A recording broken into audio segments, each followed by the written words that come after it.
All right, good morning, everyone. It is Thursday, September the 3rd. Today, our assignment is going to be pretty easy. When you go into modules, yesterday we finished talking about the finance and we went over assets, current liabilities. So today we have a bit of a review. So our SAE ideas, okay? I uploaded this for you all yesterday, and if you click on there, there's a lot of different resources on here. This is both of these bottom two, both of those PDFs are similar to what I handed out to y'all before. There are a list of ideas and things that you may or may not be able to do, but it should spark your brain. And then these top four right here are Pinterest pages. If you go there and you're looking to make something or you want to create something, or maybe you already plan on making something, maybe you plan on doing a raised bed around your house. There's a lot of different ideas out there and a whole bunch of different types of, say, raised beds. So you can find both of those on these three right here. And if you are into like some sort of metal art and you have the ability to do some type of metalworking, right, there's also a link for that as well. And then our SAE reviews today, okay, we have this review right here, which is financial record keeping. It's pretty simple. To remember our math, you subtract total liabilities from total assets. So it'd be 300,000 minus 75,000, and that would make us our net worth at 225,000. All right, and then we also have this finance review. The biggest thing about this finance review is that it has two tabs, right? So we have a matching tab, which is very simple and straightforward.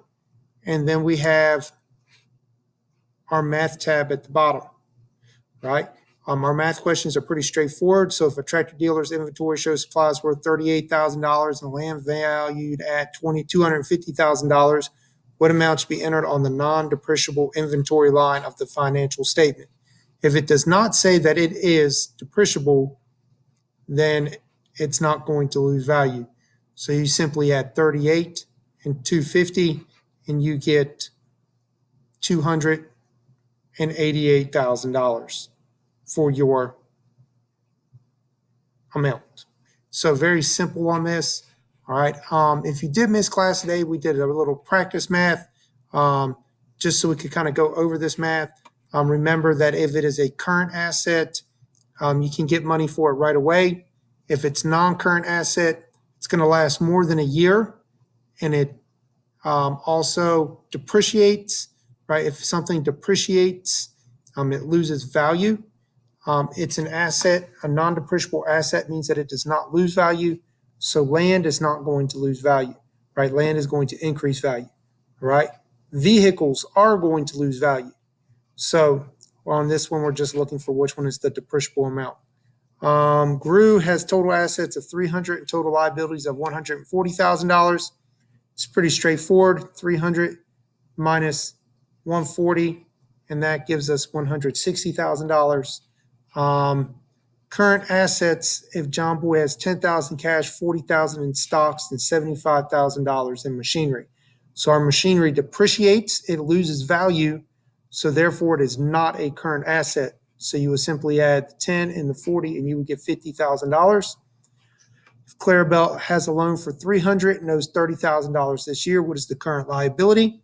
So your current liability is the amount that is due this year. So that's our $30,000. Same question asking, what is the non-current liability?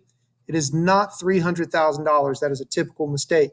Your non-current is everything left over after this year payment. So 300 minus 30. So our non-current liability would be $270,000. Make sure that you get both the record keeping review and the finance review turned in before the end of the day. And we'll see you all tomorrow.